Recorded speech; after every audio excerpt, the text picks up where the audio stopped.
Hi everyone, Oleg Chernikovsky here, team leader for HME Group and Remax West. It's that time again. We are into September, sales are in the books, and we are into October, halfway through the fall market. I guess the question becomes is, what is happening? What should we be doing? Well, we always look at the headlines, we look at the sales reports. So when we look at the headlines, what we're seeing is this. A global Swiss bank named Toronto as the second biggest real estate bubble. Well, they're not the only one. So that is one of the things we're hearing. According to RBC, our housing affordability has slipped to its worst position in 30 years. In fact, we went from 40% of total household income to going towards the housing to almost 59% of total household income going to afford a house today. Is a bit of a concern. The next thing we are hearing is from the National Bank is that the global economy is going towards stagflation, but not only global, but as well as the Canadian economy. And they're kind of reminiscing it to the 1970s. Well, that was one of the worst recessions we've had in the history of Canada. So the next question is then, what is stagflation? Well, stagflation happens when three things transpire. One, when the cost of goods is going up, so we are experiencing inflation. When the employment is actually going down, so there's higher unemployment, and the Canadian economy growth is actually going down. In fact, we are underperforming, the GDP is falling. So what happens with that? What does that really mean for an average person? Well, it means that when you experience stagflation, $1 today is only going to be worth about 85 cents in the future. So in other words, we are able to buy less in the future than what we are able to buy today with our dollar. So what does that mean for a buyer? Well, it means that realistically speaking, we should be investing into physical assets. Now, when you talk about physical assets, what should we be investing? Well, stock market is more tied into the economy, so it's more volatile. And physical assets, there's cars, there's furniture, there's clothing. Well, those things are depreciating assets. So the one main asset that's been really performing well is real estate investment.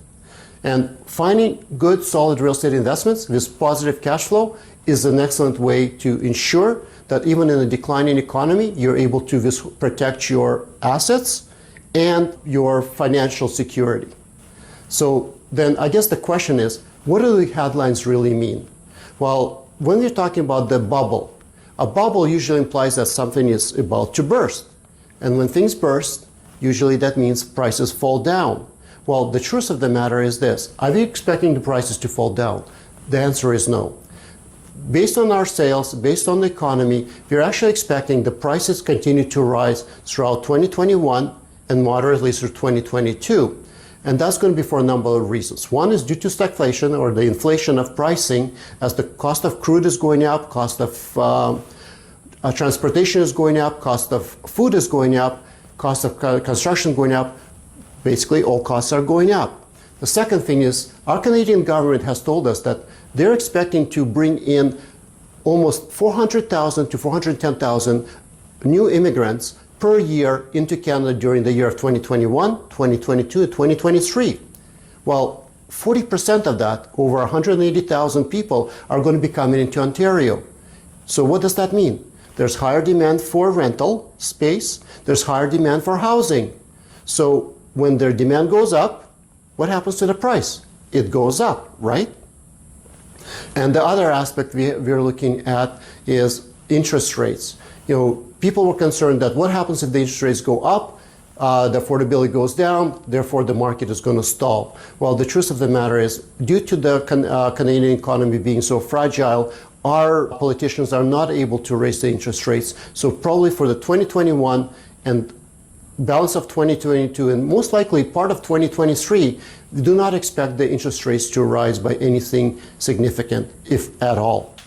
So from that perspective, we're still dealing with affordability. So the biggest question then comes up is this. If I'm a buyer, how can I afford a house today with all these rising prices? What if I don't have enough deposit? What should I do? There's always solutions. Because the problem is, if you're waiting to buy later, you will never catch up. So there's always opportunities. You may rent today. You may buy a property outside of Toronto that you can afford. For instance, something as simple as we're able to buy a triplex for our client in Sudbury that's bringing $1,950 a month for $195,000 that brings $700 positive cash flow per month. Now, the mortgage is being paid down, monies are being accumulated, you're almost getting 18% return on your investment. One day you'll be able to sell that or refinance it, and then that gives you ability to buy in Toronto once you're ready. Much better than trying to save up money to save enough of a deposit for the future.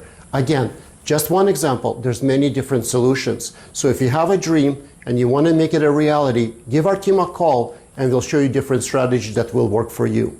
If you're a seller and thinking, well, what does this mean for me? And if I'm thinking of selling my house, it means this.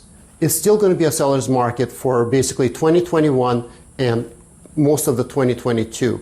Nothing going crazy. We're not going to be repeating the 2021 numbers. But we are going back to the normal markets with appreciating prices. So the only thing you have to understand is it's about managing your expectations. If you would be putting your house on the market, let's say in March of 2021, it would mean that with 10 houses going on the market, all 10 would have got multiple offers and probably 10 to 20 offers. If you would put these same 10 houses on the market today, 6 of them may get multiple offers. And they may only get 2 or 3 or 4, but 4 of them would not get an offer at all, or may just get 1 offer without the multiples. So it's about managing your expectations, choosing the right agent to get you the highest price, and ensuring that basically you're not getting caught by the claims of we sell over asking. Anybody can underprice and sell over asking. That's not a reality.